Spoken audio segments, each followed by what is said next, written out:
I think we're at liftoff. I'm excited about this show, and not to at all say anything negative about our guest, who I'm very excited to talk to.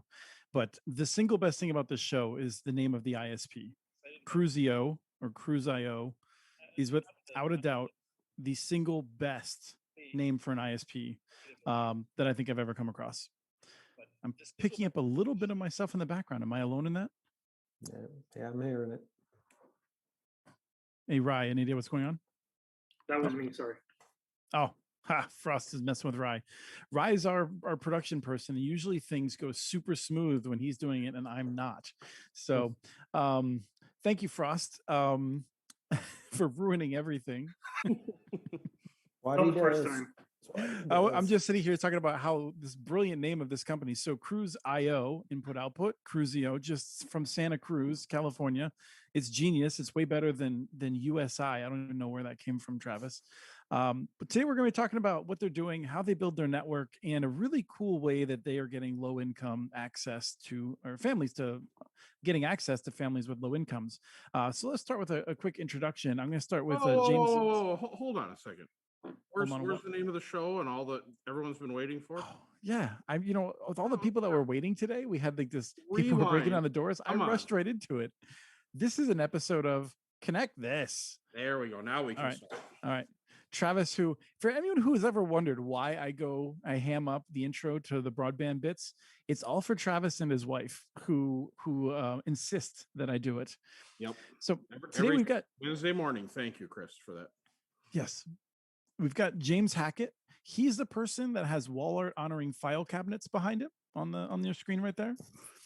He's from Cruise.io, as well as Chris Frost, who cannot turn off his Zoom filter, which puts that wonderful haircut and mustache on him. So don't expect that to go away. We've also got Travis Carter, who's back with a surprising new wardrobe.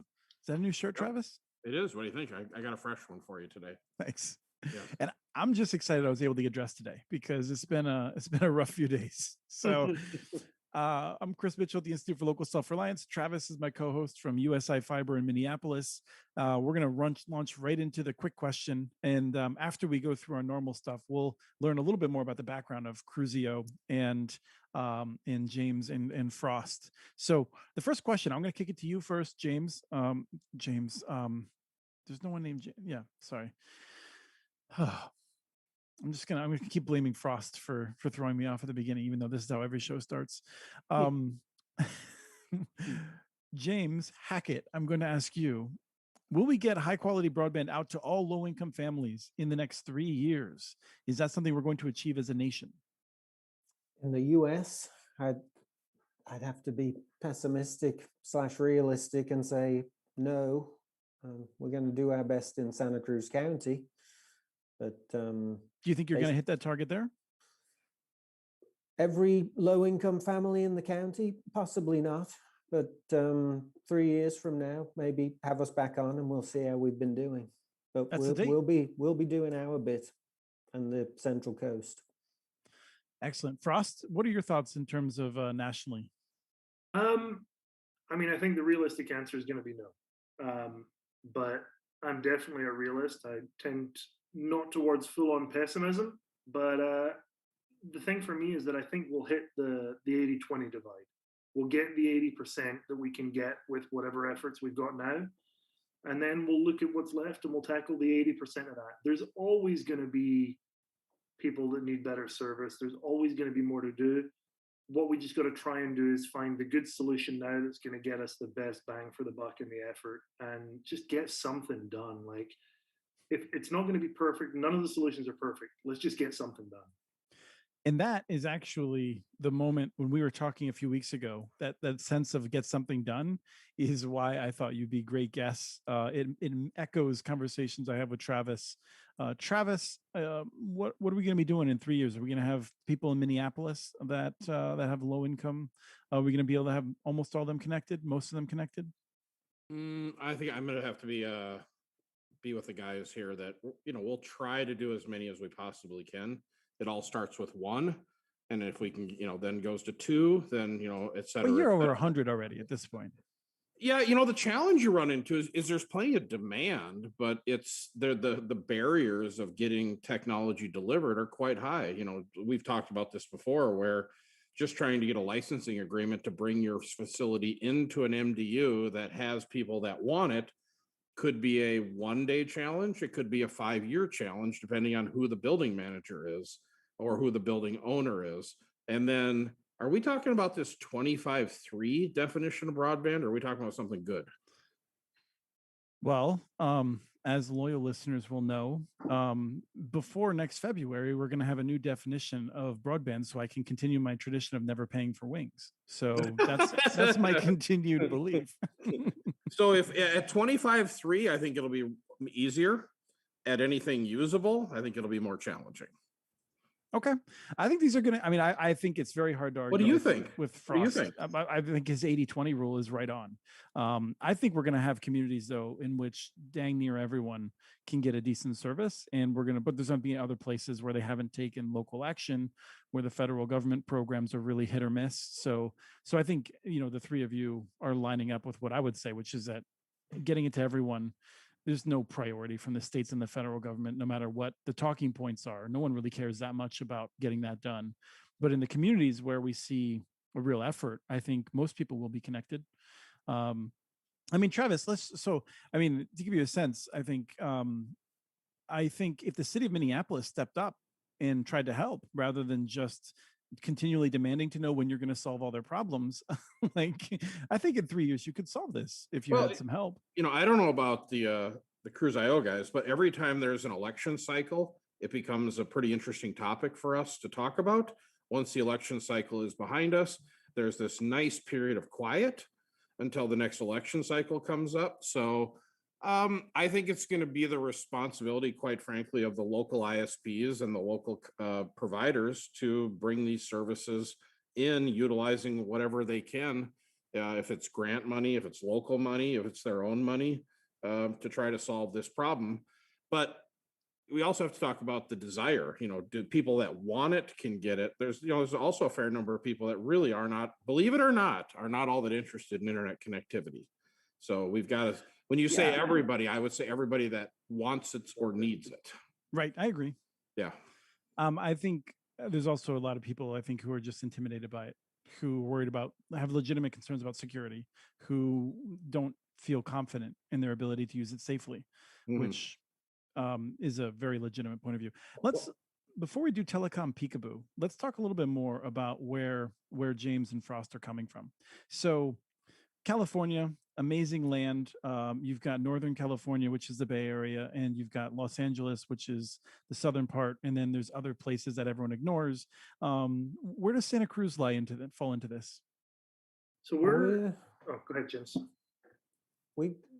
We're just south of San Francisco, with area locally called the Central Coast, with our Santa Cruz and the neighboring counties around the Monterey Bay make up a Central Coast. We're a community adjacent to Silicon Valley, but also the further south and inland you go, very agricultural community. So a lot of rural areas, a lot of reasonably big cities.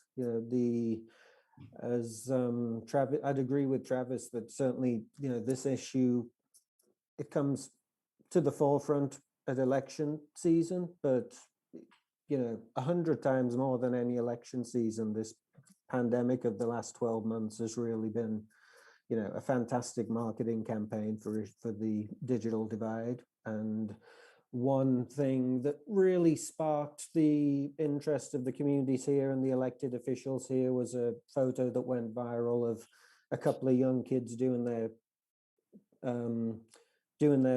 homework in a parking lot in Salinas, in the neighboring county of Monterey, a pretty big city down the coast from us. Pictures worth 1,000 words, and that really got people's attention and really kicked off what we were able to do with our equal access initiative that we've had a fair amount of success with addressing. We always look at its availability and its affordability. We're looking at building out in those rural areas, but the majority of the kids and families who really didn't have access to a good internet connection, the majority of them were based in urban areas where the internet infrastructure did exist. It just wasn't accessible to them because they simply couldn't afford the plans that were on offer from the local cable companies. I saw a thing about this recently, and I can't remember where I saw it now. I wish I'd grabbed the link, but there was a statistic that just stunned me. It said that there's a higher percentage of people that don't have access to broadband in urban areas than in rural areas. Yeah, I think it was in that New York Times article this week. Yeah, I think commonly it's believed to be 3 to 4 times. Yeah. And that's, James talked about the two big gating factors that we've seen, the affordability and the availability. And availability is the one that everyone's talking about, right? Availability, you got to build it. There's got to be availability for people that want it. But affordability is just as big. And it's something that's incredibly challenging to tackle. You look at the affordability of an internet connection in the US compared to the affordability of internet connections in other countries, and it doesn't look like a great comparison. But then you got to realize the US is a dramatically different landscape from an infrastructure point of view. And building that infrastructure is incredibly expensive. And there's a lot of fragmentation in the industry that adds, layer on layer. So there's a lot of challenges out there. And I think that 80-20 thing that we've been talking about, that's a key way to look at it. We're never going to find a solution that serves everyone. There's got to be different tools in the toolbox to serve people that are very remote and people that are right in the middle of cities. There just isn't a one size fits all solution. So we're going to tackle the ones that we can. Right, and we're gonna be talking about that in this show. I just have to say that my blood started boiling 2 hours ago when I learned about a discussion that's happening in DC. You brought up the 3 to 4 times the number of people that are there's 3 to 4 times as many people in urban areas as rural that don't have access. And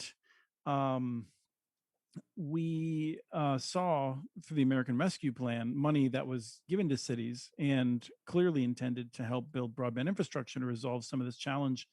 And then the Treasury Department decided to limit that, to basically say no, even though half of the kids in Baltimore didn't have internet access because Comcast serves Baltimore pretty regularly. You probably can't really spend this money there, which is just atrocious. And we're working through that.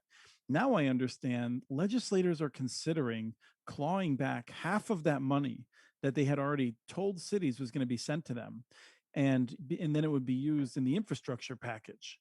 And so it's like one of these classic deals of being like, all right, you all got excited to spend some of this money on infrastructure, whether that's water infrastructure, broadband infrastructure, other things. Now we're going to take it back. and quite possibly the money that was like going to be available to connect like Baltimore kids who have no internet access effectively might be going to build roads in, I don't know, rural Nevada. Like I'm beyond myself with just how screwed up things can get in DC with these discussions. So with that, we're going to come back. We're going to talk about actually not getting lost in the disappointing wasteland of federal policy, but about what can be done when people just put their heads together and say, all right, what do we do if we're MacGyver? We're going to MacGyver it. I'm going to use a reference that hopefully all of us get. Our millennial viewers might be looking on Wikipedia right now, but there was a remake. There was a remake TV show. They're good. Oh, good. Terrific. I'm sure it was wonderful. At least as good as the old one. So this is an easy one, an easy game of telecom peekaboo. And Travis, so usually Travis just explains to us what we're looking at. This is actually pretty similar to another one we did recently. But I'll explain why I wanted to run this one up, Travis. So what are we looking at here? So you really like to stump me on the cable plant, don't you? The cable. Yeah, that's I guess that's from your backyard.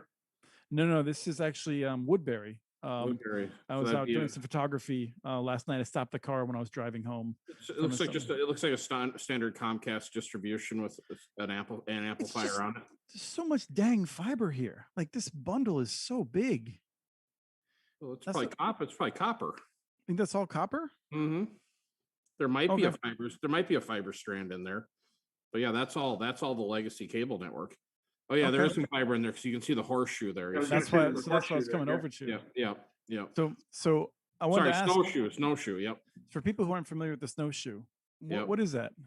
Fiber slack. So if there's a cut, they can pull it down off there, splice it back up, and then spool it back up on the guide wire. So, I mean, we're talking about what, 150 feet between poles, like 100 feet between poles. What are we looking at often? Yeah, let's go with that. It depends on where you're at, depending on how much slack is here that's useful. Oh, there could be thousands of feet in there because they don't have those at every pole. If you look further down the leg, there may be one of those every few blocks. Yeah. That's just slack there in case of a fiber cut. You'll have the same thing in handholds where when you open the handhole, you'll see the loops at the bottom of the handhole. It's all about, because you need to be able to get it into your splice trailer to actually fusion splice everything back together. It would really suck to hang off that pole with your fusion splicer trying to put it together. So yes, slack. Frost, anything you want to add for people that are learning about how this stuff works? The single biggest thing, if you're learning how this stuff works, is listen to everyone you can, talk to everyone you can, and soak it all in.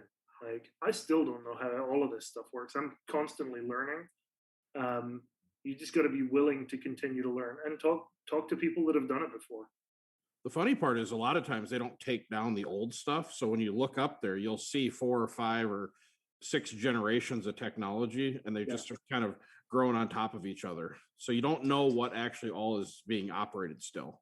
Each pole is a history lesson. Hanging on that old coax. Yeah. And then below there, that would have been CenturyLink's cables right below it. So that's a whole different conversation. Yeah, it was one of the things I found interesting about that was just the size of the bundle, because in some places where that run was the lowest attachment on the pole, it was just, I mean, it was sagging tremendously. It was down like 10 feet above the ground. Remember in our area, and I don't know about out in California, but in our area, the CLEC is the bottom one, and then you have the cable, and then you'll have the power above that. So and it'll be that way. But what you are correct. What you'll see is cables drooping over into each other's space quite often. Yeah. Cool. So that was our fun little side game. I'm gonna try and get some better stuff up to stump you with. It's been pretty routine lately, Travis. I need some folks to ship me stuff in. So Frost, if you have anything fun and that's and really hard to name, you should send it to me after the show. Super obscure. I can find like an old Ricochet note or something. Those are always fun. Trying to remember what those all are. We've certainly got some crappy overloaded poles that we could take pictures of and send out. In Santa Cruz, you're luckier. You're less likely to find a straight standing true pole than you are to find the 12 that are leaning. Really? We did on our project estimate. They estimated that they would have to replace every third pole. Wow. At $30K a pole. So you guys, Travis avoids the poles like the plague. Are you guys ever on poles? We avoid the poles like the plague too for that reason. Okay, yeah. We decided to build ours all underground. Are you guys all underground? All the fiber plant that we've built is underground, and everything that we plan to build will be underground. Yeah. I mean, partly to avoid the poles, and partly just because it's just better. I always tell people I sleep real well at night when storms come through. Yep.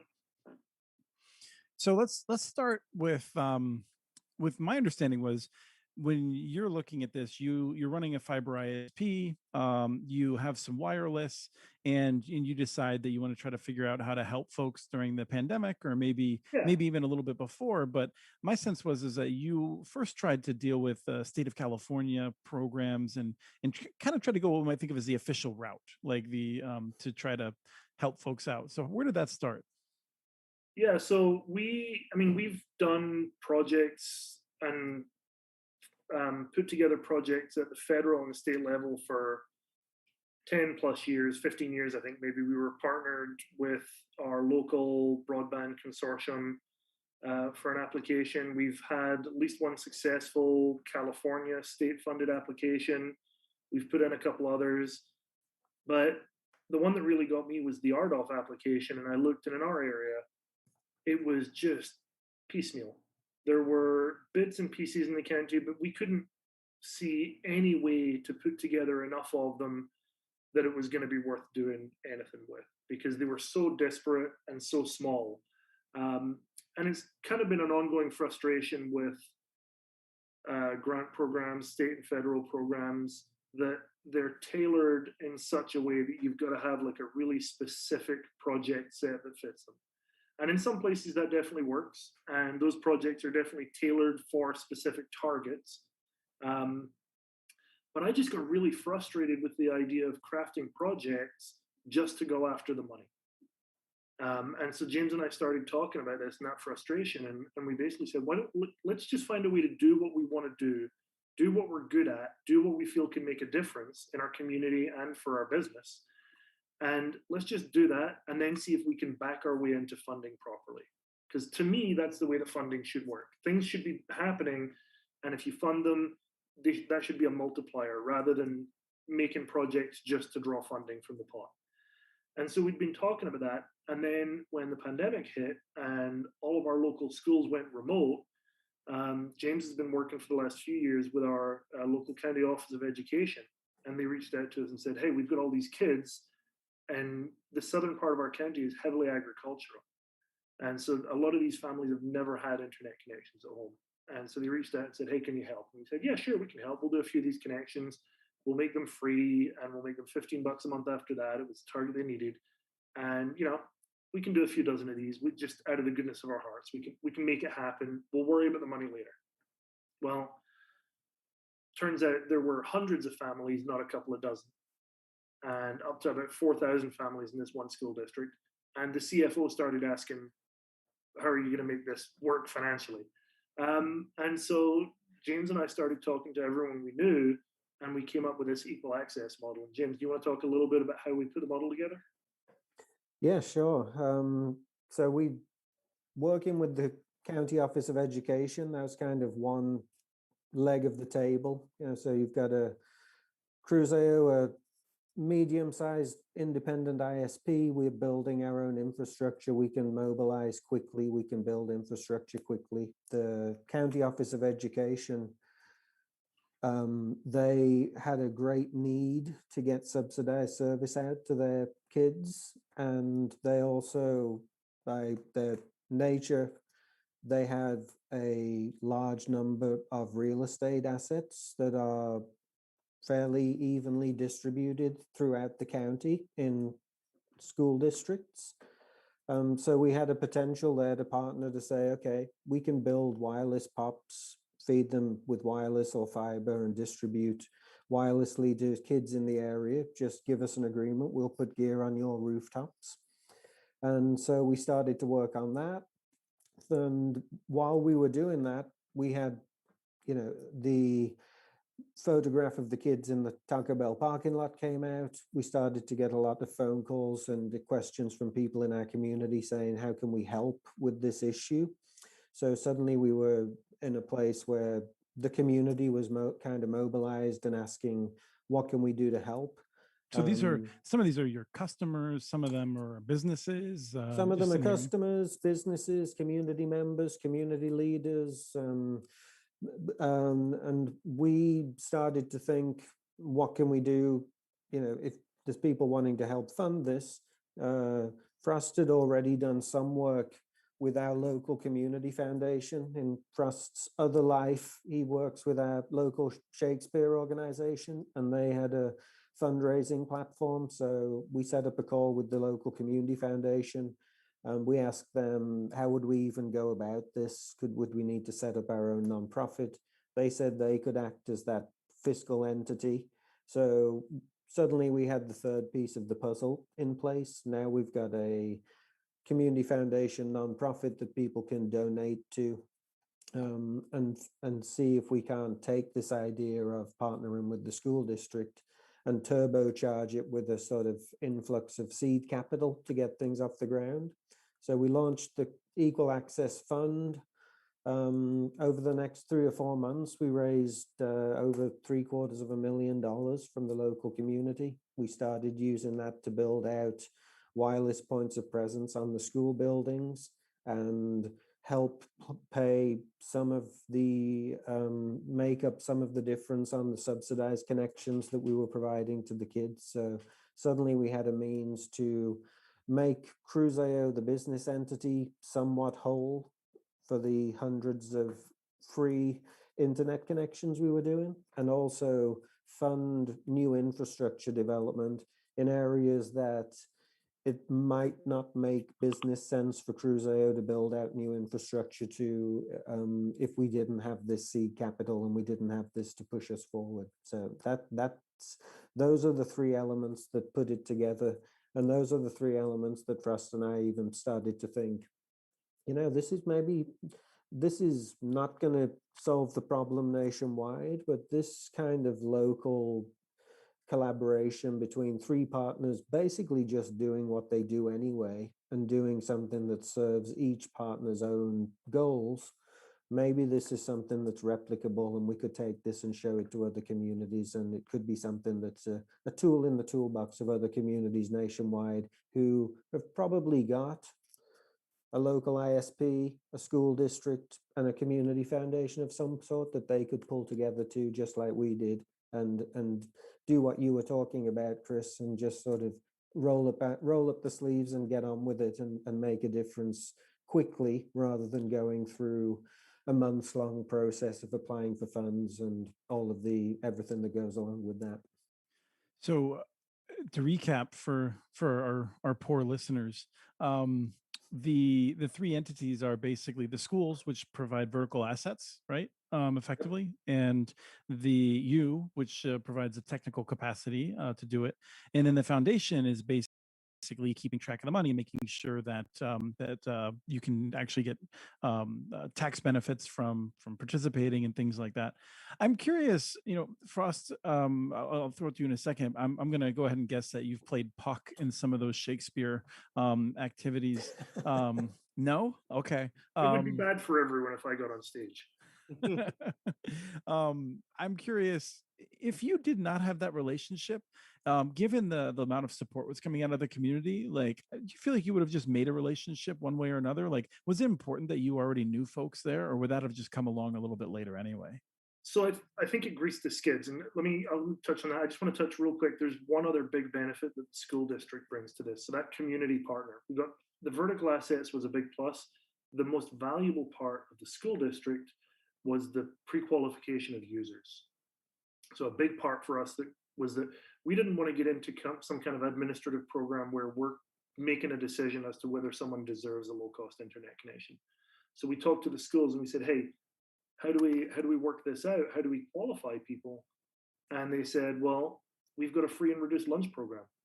And we said, great, okay, if they qualify for that, we'll give them the service at the reduced price. And they said, well, what do you need to see? And we said, we don't need to see anything. If you say they deserve it, that's good enough for us. And we know that that's a really low bar to pass, and that's on purpose. I would rather see someone get into this program that maybe could have afforded the internet connection on their own than not see someone get into the program that needs an internet connection at home to get their kids into school. So that was a key part of it, was that community partner does the administrative qualification, because it means that the ISP doesn't need to add that burden and make it harder for anyone to get it. So that was a big part of it. But as far as the relationships, there was definitely value in the fact that Cruise.io had partnered with the County Office of Education in the past. And there was value in the fact that I knew our community foundation, because that gave us credibility going into these discussions. It gave us the ability to come to the table, not as a cold call to a school district, but as a community partner that they were already familiar with. Now, the individual districts didn't know us, but the County Office of Education made the call in the introductions and said, hey, we've got these guys that we've worked with. They've helped us solve problems before. Let's get around a table. And that was a key part of what we're trying to carry forward with Equal Access. We want to be able to say, okay, if you're in, I don't know, somewhere in the middle of Iowa, and someone wants to try and pull this kind of thing together, we want to try and build a network of people that can help make those introductions. And the thinking here is that a school district in Iowa is going to be more willing to hear a call from a school district that's done this somewhere else, or a county office of education that's done this somewhere else. And that is going to facilitate that initial conversation and lend some startup credibility to the ISP in their community or in the neighboring community that wants to come to their town. And for the community foundations, what we found is, and we've got a couple of other people that have kind of spun up one of these for themselves in their community. The ability of the community foundation in another community to reach out to the community foundation in Santa Cruz and say, wait, what did you do? What is this idea? And for it to come from someone in their industry or in their field that understands their challenges, and they can say, no, it's going to be okay. You just got to do this, this, this. That lends that instant credibility, and it can really grease the skids and jumpstart those relationships that James and I have been working in these relationships for years, and I'm a constant advocate at ISP association meetings and quite frankly with anyone I talk to about, get to know your counties, get to know your school administrators, get to know everyone in your industry. Even if you're not working with them now, 3 years from now when something comes up, the fact that they know your name and your face is going to be valuable. So trying to help jumpstart that a little bit is a big part of this. Now, let's talk briefly about what happens then. So you start off offering free service for some limited period of time and then settle on a sustainable price at $15 a month. So what do families get at $15 a month? And then how do all the money flows work? So let me throw to you, James, first, and then we'll go to Frost next. So the families who sign up for the Equal Access service, they get exactly the same service that we're selling for full price on our network, which is a 100 by 100 wireless connection in most cases, or in some cases it could be in a building that's fed by fiber. But 100 up to 100 averages at about 75 up and down. We give them wireless hardware, wireless router for in the home. That's included in the $15 price. So that'd be $75 for the service plus $10 for the rental hardware at the off-the-shelf list price. And we do it for $15 after either 3 to 12 months, depending on the entity that's pre-qualifying them. We're doing first 12 months free through the school districts at the moment. So it was important to us that we weren't putting out a capped or limited or slow speed connection like some of the Internet Essentials type products. It was something we wanted to really focus on. If we're looking to bridge the digital divide, then we should be bridging it fully and offering the same service to these folks as we're offering to people who are paying full price. So that's the service. We charge, so the subscriber pays either $0 or $15 a month, depending on where they are in their cycle. We draw about $40 a month from the community fund per subscriber, and then the remaining $30, that's basically Cruzio subsidized that portion. So that's the breakdown of the service subsidies that we worked out with the community foundation and the other partners. Excellent.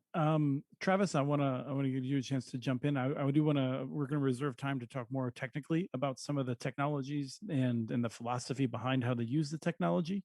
But is there anything you want to clarify, or do you want to talk a little bit about your experience working with the school district and in a kind of a similar way in some ways? Well, I guess I have a few quick questions here. So do you roll a truck out to the user's house and mount a wireless access point on the outside of their home? Yep. Run a Cat 5 or Cat 6 cable into their house and then give them a router. So you get them going, right? Yep, absolutely, yeah. Any sense of the retention after the 12-month period is over? Or well, we're approaching the end of 12 months. Yeah, we're approaching the end of 12 months from the first of them, so we're going to see here pretty quick. Okay. But and a lot of people have already probably going to stick. And a lot of the earlier ones were on a 3-month cycle, and a lot have already rolled off it. And yeah, the attrition rate's been pretty low so far. It was definitely a concern with the model, Travis, that we like to have some charge at the beginning when we do things like this, because we think it helps with retention if somebody's paying something, rather than there's that sticker shock after 3 months, even if it's only going to 15. But so far, retention pretty good. We haven't had a lot of cancels of the equal Nice, access okay. subscribers at all. It's And Travis, interesting. the reason that you're asking that, just for people who are watching, I think, is that because you don't want to provide service for someone and then never get a single dollar from them? Is that the concern? Well, so the thought is, at least we've had the thought. First off, genius move. Whoever came up with the school pre-qualifying the customers, because that's a real big challenge. You know, who should you do it for, Yeah. and who shouldn't you do it for? So that's whoever you have at your school district. Kudos to them for taking that challenge on. Yeah, more. So, Chris, the theory that I've always had is if you can get a high quality internet product in somebody's hands who maybe today say they don't want it, after 12 months, have they merged that into being a component of their life like the rest of us have? Like for me, if the internet goes down for a minute, I don't know what to do.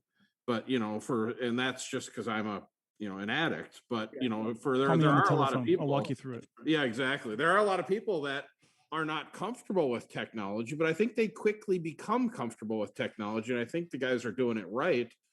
What are those? Are those books or something? That's like, yeah. No, I don't know if the video was on me or not, but it was a bunch of books. Okay. No, the idea being that if they start to incorporate technology into people's lives, do they become, do they become used to it?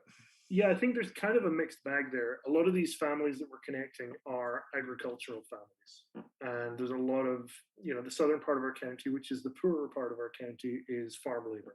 And that's the vast majority of these kids are coming from farm labor families. Some of them are migratory farm labor families. And I do want to talk about the farm worker housing that we've done. But what we're finding is even if the parents aren't getting computers, because a lot of these parents have never used computers and don't have a smartphone, or maybe they have a smartphone but that's already connected to the internet, but the kids in the families are heavily in need, and once they've got an internet connection at home and a Wi-Fi service covering their home, it ain't going away. For those kids, they're going to convince their parents, look, this is necessary. And for school, more and more, like, it's just not optional for a lot of these kids going to school to be able to keep up on schoolwork. And so that's been more the message of, not that this is a nice convenience, but that it's a necessity for anyone in K-12 or higher education in the States right now. If you don't have an internet connection at home, you're lagging behind. You're held back from the rest of the class because they've got access to what you don't have.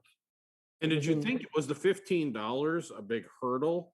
And so here, let me give you a little backstory on this, because Chris and I have gone around for years on what is the right price. And a couple of my friends have said, well, it can't be zero because people think there's a catch, right? What are you doing at zero? What are you selling, right? What are you eavesdropping on what I'm doing? So is at the $15 price point, do you see people pretty easily adapt that into their monthly budget, or is it too soon to tell? It's Some a of them little do, I soon to think. tell. It's the zero, and I think we shared the same concerns and had the same debates. And the $0 a month was kind of at the behest of the school districts, and I think because it's coming through the school districts, that takes care of some of that uncertainty and mistrust, Travis. That if it were just Crusaio coming, I think that would be a significant barrier. But when it's the school district saying, no, this is an amenity that we've worked out that you can take advantage of. But I do think you're right too, that getting people 12 months of having a good solid internet connection, we think is going to be enough to make these households internet households for life. Okay. Right? There's no going back, and education is a part of that. So that's a piece of the puzzle that we've been a little slow incorporating, but we think bringing in local groups like high school students can do this, and there's other local community groups that are working on kind of the educational aspect of like Internet 101, here's how you use the connection. But I think the kids in the home are doing that job with the parents too, and it was another reason We wanted this to be a full speed, uncapped connection. And we didn't want to place any restrictions on it, like this is only for use for schoolwork. You can only use this Chromebook that the school's given you. We encourage the families, say, no, the whole family can use this connection. This is for access the internet to access other community services, do online healthcare, watch Netflix, whatever you want to do. This is your connection. Use it. And we do think that, yeah, through use and through the kids educating the older generation, this is not something that a lot of I think that the percentage of families that just say turns out we never needed it in the first place is going to be pretty low. Yeah. And that brings up, there's some discussion in the chat room actually from even the beginning about the cost issue. And I think there's multiple things that can be true. One is, I think that in more than 5 years, maybe it'll take 10, but I think families will be willing to, even low income families will be willing to pay $50 a month for broadband service if they have to. I mean, these are families that are often paying, in California, I'm going to guess well in excess of $100 a month for electricity, and they find the money for that. And so there is, to some extent, a question of prioritization, and that changes as people do get used to it. They'll often find that they can save money by using it, or that it cuts out, it allows them to cut other bills or be more efficient. But it's also true that if families are unable to or unwilling, it makes sense for us to pay for it, like just sort of society more generally, because we also get benefits from them being on it. And right. and that's part of the reason that I think it's important not to just adopt a sort of like, it's 2021, pull yourself up by your bootstraps, figure out how to pay $65 a month, or more, depending on the providers and the levels of service. And so I feel like it's a complicated question, but like this interim period, we can sort of show people and figure out how to pay for it in the way that you're describing. And then over time, more of them will be willing, they'll see the value that it's worth $65 a month, if that's what it is, or 75 or more. Yeah, Yep, absolutely agree. And the EBB is sort of a federal equivalent of the same theory that we put into practice of, let's just basically subsidize that internet and get people online. Are you using the EBB? We are attempting to, yeah. We're describes a lot of folks. We are an EBB eligible provider, and we're working through the platform and the process, and just every day reminds us why we liked equal access so much. And is it your billing system that charges the $15 a month when that's time, or does the foundation collect it? No, we charge that. Okay. Travis, do you have any other questions? Go ahead, Frost, and then I'll give Travis another shot here. Go ahead. Sorry, I was just going to say, all of these customers are Cruise.io customers. They're online. They get the same customer service, the same account management as our other customers. They're just tagged. It's basically just a discount code for their connection. Yeah. So have you guys given any thought to the kids grow up and move out, and do you what's kind of like the next step of the internet service, or is your thought to leave it at the $15 range kind of indefinitely? Yeah, well, we're pretty pragmatic, and I think we'll keep looking at this as we go. A lot of the focus with the school district and the families that we're getting was on specifically getting the currently enrolled kids connected. I think we'll definitely see, as kids graduate high school and move away, are we going to see some families disconnect? Maybe, but honestly, by that time, my assumption is that the kid's going to explain to the parents, hey, when I go to college, or if I move out, here's how we can stay in touch. This internet connection means that, we can be on FaceTime, or we can be on Zoom, or whatever, if I'm out of town. I think the last 2 years have dramatically changed how we use technology to communicate over distances. As far as the pricing goes, we committed to the donors to keep it at 15 for 3 years. Our model that we believe we'll be able to keep it at $15 indefinitely for the subscribers who sign up at that price. The model is built around and this goes again to the each of those three partners in this model can advise the similar partner in another community. We as the ISP can talk to other ISPs about how this actually makes sense for your business, right? We're building new points of presence that can serve several hundred subscribers for everyone that we build. Now, some of the points of presence, some of the new distribution spots that have been funded through Equal Access are more valuable to Cruise.io than others, right? Some of them are in areas that we probably would never have built because they don't have a commercial value. But some of them are in areas where we're able to sell 50, 60, 70, 80% of the inventory on that POP to full price subscribers that will always be there and will always make that hub profitable, even if 25, 20, 25, 30% of the subscribers are paying nothing or $15 a month. And that was a key part of those vertical asset agreements where, we've had situations in the past where we've talked to school districts and they said, okay, yeah, you could go on our roof, but only to serve low-income families or only to serve families with kids in our district. And with these discussions, we were able to say, no, you don't want that. What you want is for Cruise.io to be tied in by our regular customers. We want to be handcuffed to maintaining that site, so that we're not just going to abandon it when it's not profitable for us. So we're building ourselves in, we're building future us into this community in such a way that we have to maintain that network. And then the flip side of it is we said, look, if we can use these sites to sell to any of our customers and reach the next site, just the same way we'd use any other vertical asset, we'll not only serve low-income families from these new sites that we're building, but we'll make that low-income opportunity available across our entire network. So that means that, we're building out, we've built out a dozen new sites in this one town on a dozen schools, but we already had 4 sites in that town that cover a large chunks of it. So we filled in a lot of gaps, but now customers on those 4 existing sites have access to the same level of product. And so we really baked it into the DNA of the company. So it's not just this little different thing that we're doing.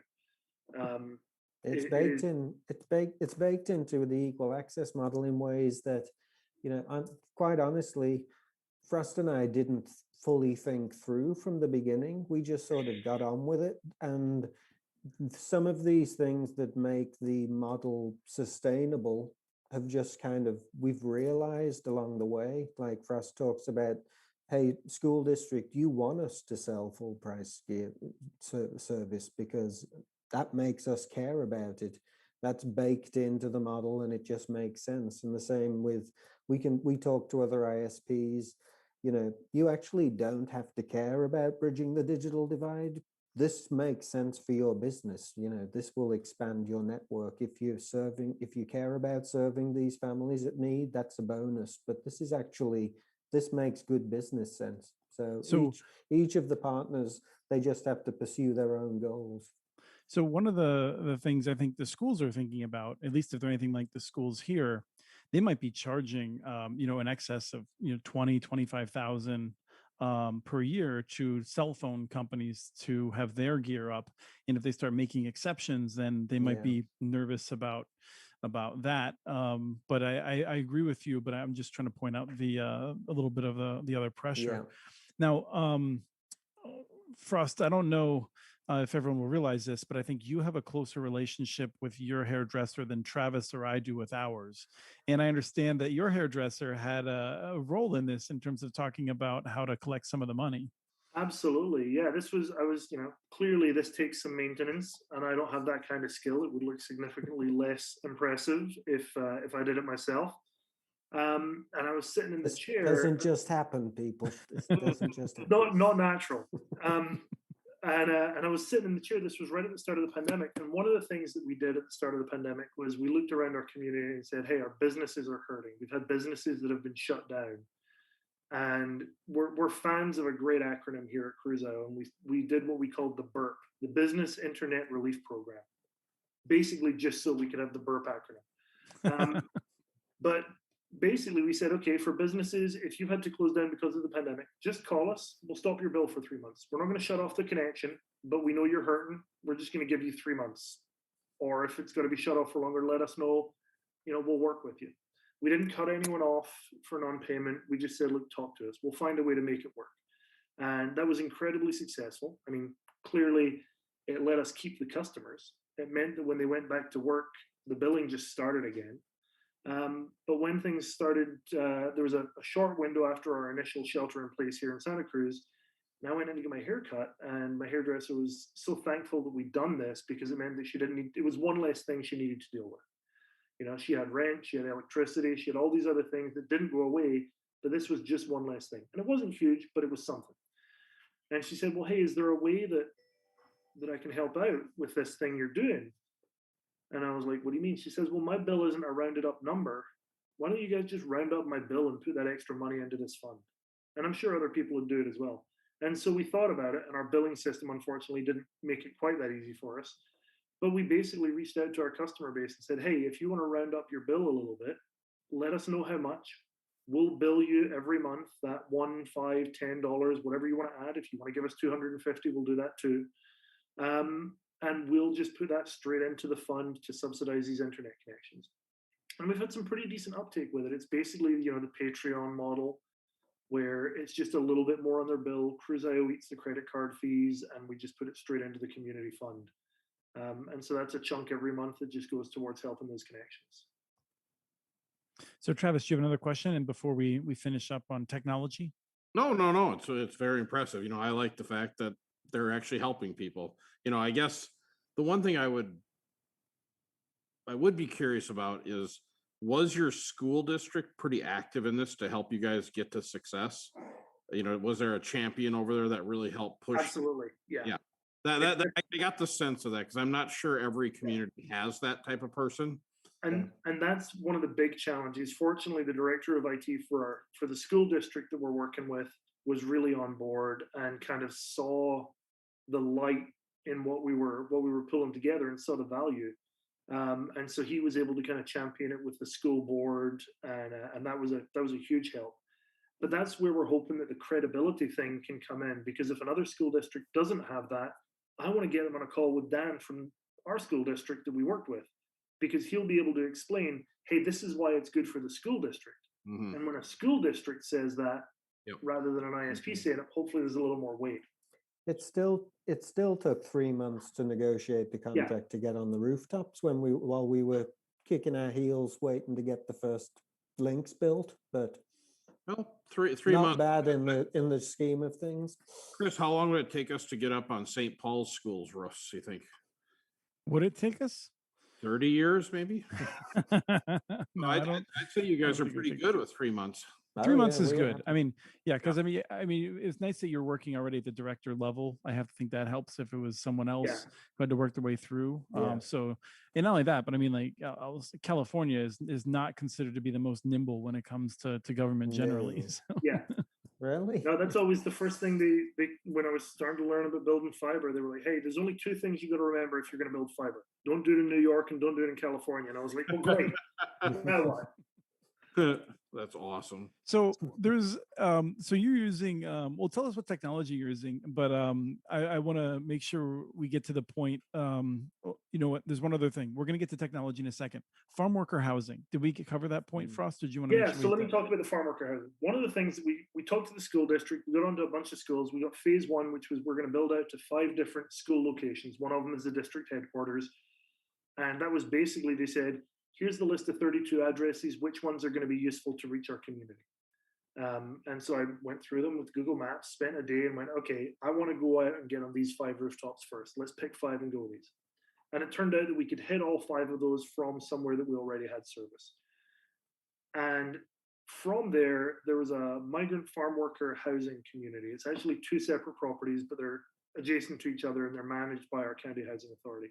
And the school district came to us and said, look, I've got 162 kids in this neighborhood. There's 143 homes, 162 kids, and like 12 of them can get an internet connection. Can you help us out?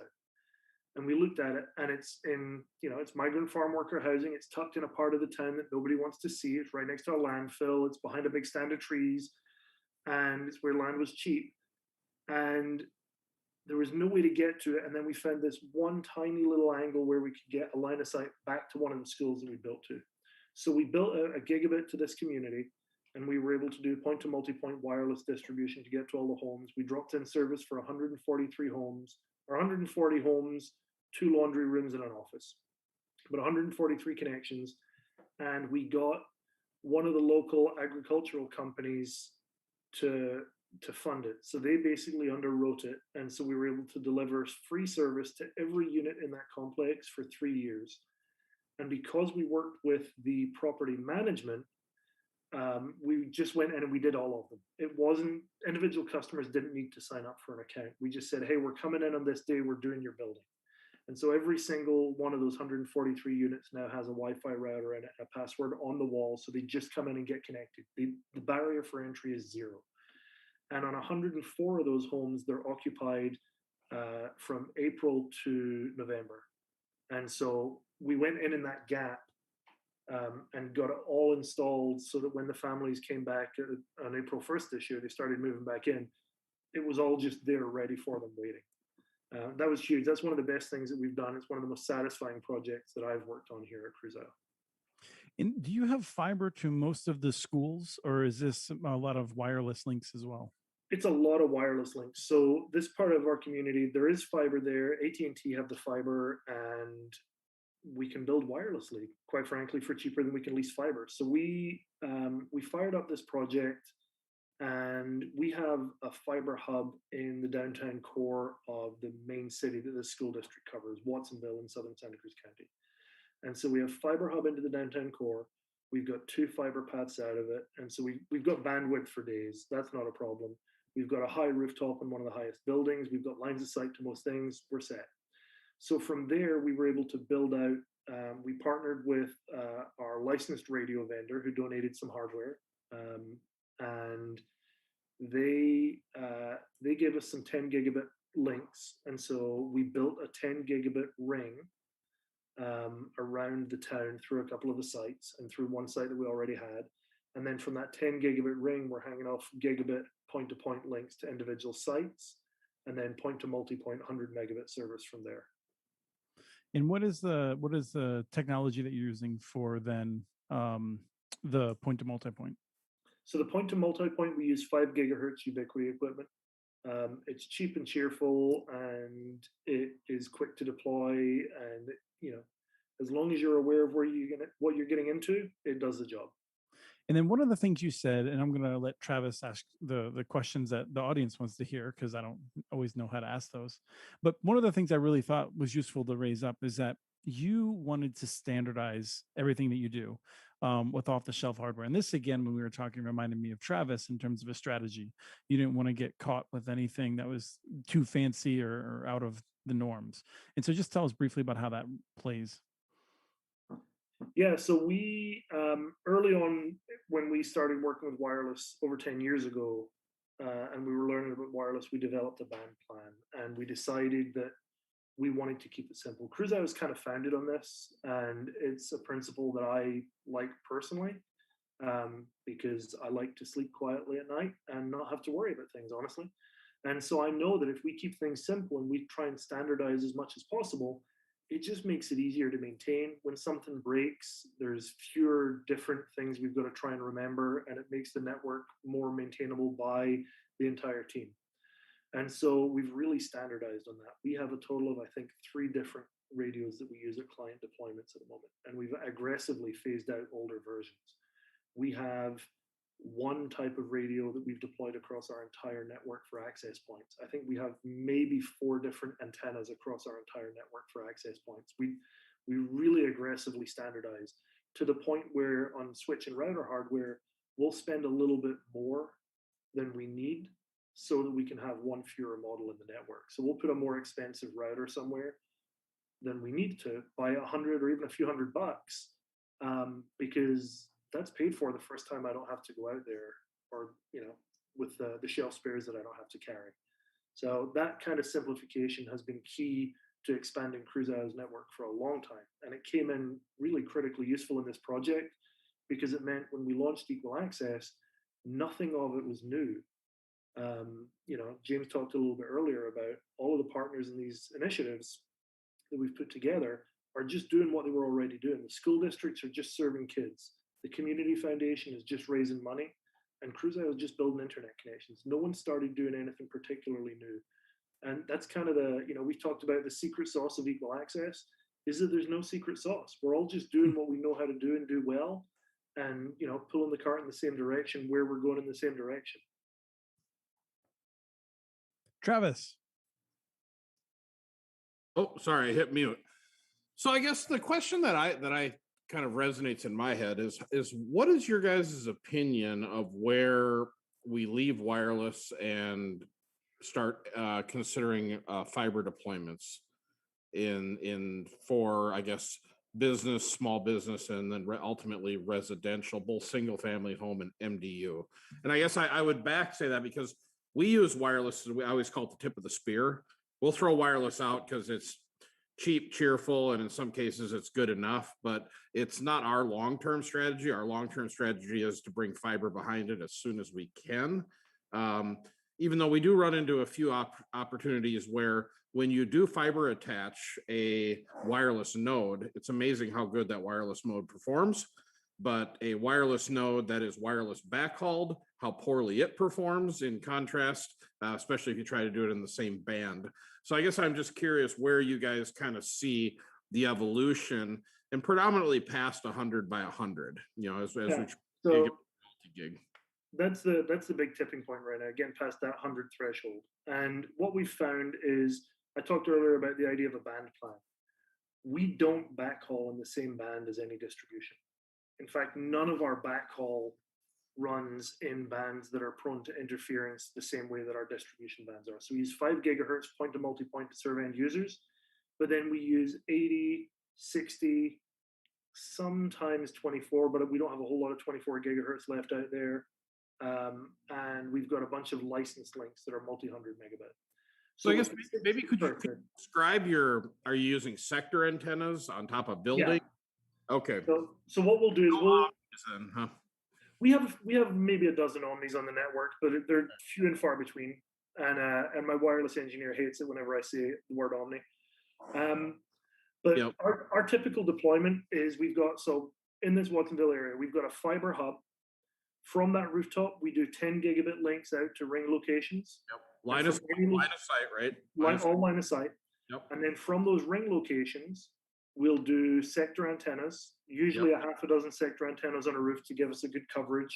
Mm-hmm. And then we'll also do point-to-point gigabit links in 60 and 80 gigahertz out to other distributed sites. So where you're talking about a wireless node that's fiber backhauled works well, but a wireless node that's wireless backhauled doesn't. The key for us is that backhaul. And what we realized early on is that as long as we're doing backhaul grade links for backhaul, they work great. And we mesh our backhaul, we run OSPF across the network so that we've got redundancy. But we very early on decided, it'd be really easy to throw up a bunch of really cheap 5 gigahertz point-to-point links to bring backhaul to places, but we would pay for it later. And I'm really, really thankful that we didn't. And we spent a little bit extra money up front putting in, and I've just retired a dozen 24 gigahertz 100 megabit links because we're never going to redeploy a 100 megabit link. I'll put in a 60 or an 80 instead to carry a gigabit across that path. But so what is your guys' foliage coverage like out there? Is there a lot of trees? Yeah, so Santa Cruz County is very hilly and full of trees. And before I got working on wireless, I loved that. And ever since I started working with wireless, I've started hating trees and rain and hills, and it's just weird. But that's part of why we kind of hopscotch around. So it's a challenge, and there's areas that we haven't been able to serve. But for the most part, we're pretty successful about building around. We operate a little differently, I think, than a lot of WISPs, Travis. I think Frost's just very conservative with the build outs. So we don't see a lot of the issues that you might be referring to because we, everything out the box, we just cut the maximum distance in half and even cut it in half again. And we build out very densely and slowly. And so we've sort of got these densely packed areas of coverage with multiple distribution points overlapping rather than stretching out this network over long distances. But ultimately, our strategy is the same as yours, just I think probably less aggressively. Our strategy long term is still fill in with fiber as we build out and as we build in the customers. I like so just so I understand, so that other users understand. So it's rooftops that you guys are on, sector antennas on the rooftops, Ubiquiti equipment in the 5 gig band feeding the access component. So it's been a while since I used any Ubiquiti gear. Are you guys doing like GPS sync or any TDMA or TDD? We're not even using GPS sync on it yet. It's all just kind of manually engineered. We've rolled, actually, I think I may be lying to you right now. I think we might have rolled GPS sync at a couple of sites. Okay. But it did not work particularly well for a very long time. And yeah, so actually, I was kind of surprised. We're big Cambium fans. Mm-hmm. They had GPS sync and TDD nailed. Yeah. That's why we went with it. So I guess it leads the segment. The 6 gigahertz band is probably pretty attractive for you guys then, as that starts to come down the road to get. Yeah, we're really. Yeah, we're looking at how that's gonna apply. And Jim's mentioned earlier that I'm incredibly conservative on builds, and that applies to new hardware and new technologies as well. Mm-hmm. Cruise.io is never bleeding edge. We're usually pretty patient about seeing what new hardware is coming, seeing it deployed before we jump right in no small part because I don't want to have one-offs left on the network. I don't want to deploy something into production that we're maintaining for 7 years that we don't like. Amen. Amen. And honestly, and this is a kind of a little secret in the WISP industry, that's why you guys are still around. All these guys that are bleeding edge, they have a job now working for. They bleed. Yeah. Yeah. No, we always stay one generation behind on technology because I hate, especially some of this stuff that's uses a unique support model. Like we'll just leave it at that, where it's community support, I guess, for lack of a better term. I'd rather run last year's technology than this. I think Dane Jasper is waving to you guys. I'm sure you all know each other from the California scene. Oh yeah, we know Dane. He's been on the show in the past. He's great. We have a question from the audience as to what GPS sync is. So in wireless, it did not come from Dane, I should say. So the problem you have in wireless world, especially the way Frost and we roll them out, where we end up being our own worst self-interference.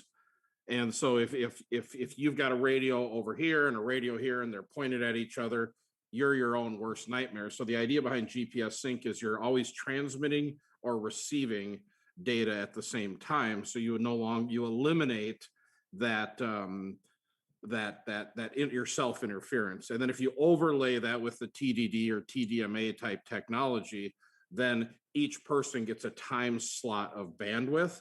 So the number one problem you run into in the wireless world is if Chris Mitchell kicks up his big, torrent download of data, and you old man.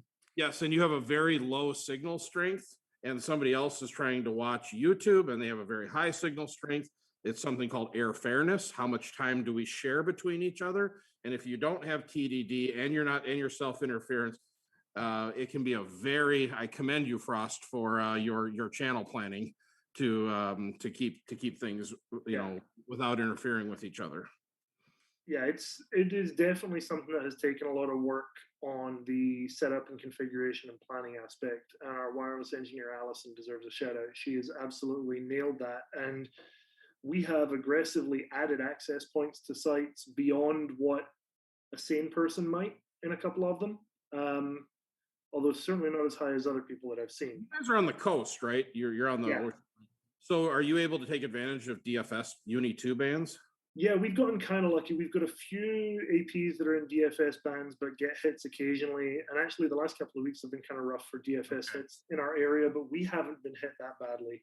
But it's kind of we'll use DFS when we have to, but on most of our sites, we don't have to. The other thing is we try to keep power low. James talked about, we cut distances in half and then half again. And that's my joke about reading Ubiquiti spec sheets, is take all the numbers, cut them in half, and then cut them in half again, and you're about reality.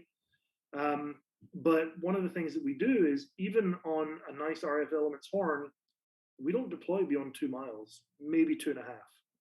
And so we're able to deliver not only high quality service and high speed service, but it means that the range between our, or the difference in signals between a good signal and a bad signal on an AP is not that far. And we found that that has really, really helped us with network congestion management. And is it safe to assume that in your part of the country, it's always sunny out every day, and that you have the leaves are on the trees year round? You know, for about 9 months out of the year, yeah. So the leaves are on the trees. We do definitely get a few big storms. Although I wish it would rain a little bit more in California, because this 20-year drought could take a leave if it felt like it. But we're definitely, we have the benefit of good weather. And we do, yeah, we get maybe a couple of serious storms in the winter. So you have a pretty consistent RF environment then that you're playing. I went and visited a guy in Tucson one time, and he was complaining on how hard his RF plan was. And I'm looking around, there's no trees, there's no seasons. And I'm like, what are you talking about? This is the greatest RF environment. Like in Minneapolis here, the problem we have is we have 4 full seasons. So in the dead of winter, it's like a desert, and you're just beaming into yourself, interfering like crazy. And in the summer, it's like a hot sauna jungle here. Yeah. So attenuation. So we're probably like you. You've got to play with your power levels quite a bit, so you don't start blasting yourself out of the water. So as we're is that nerdy enough for you, Chris? I think people are loving it. People are loving the standardization. I feel like that's something. And, I commend these guys too. I call it our Legos. So we have a box, right? And we have all of the, like the Ciclu components, the Cambium components, all the fiber components are in the box. These are the only parts anyone's able to use to build any opportunity in our network. So that we don't have any unique Lego pieces. And if somebody wants to introduce a new Lego, well then, that's a whole different vetting process. So absolutely, yeah. You're speaking my language. This is actually the second time today I've talked to someone and referred to the network building blocks we use as Legos. Yep. Like it's just the way to do it. Whether it's the fiber pieces, it keeps stock simple, it keeps training simple, it keeps planning simple, it keeps inventory management simple. All of these things. When we bought the Wisp that we bought, their attitude to, because I said, what equipment do you use when you bring a new customer online? They were like, oh, well, we don't know, it depends where they are. I was like, okay, that's a bad sign, and I don't know Wisp. So I was like, so how do you decide what kind of access point to put up? They were like, oh, we call Streakwave and we see what's on sale. And I'm just like, red lights are flashing in my mind going, okay, we're going to change some stuff here. No, I'm with you. It's crucial that, and I think tech people are notorious for liking the latest, flashiest thing that's come out from a vendor. Yeah, we're all magpies.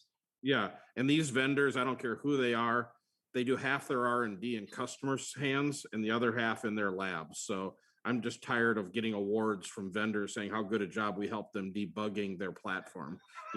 So yeah, that's a badge of shame, not a badge of pride. So no, I'm with you. We're standardized Legos, a lot of it's last generation, but sleep at night, it's stable and reliable.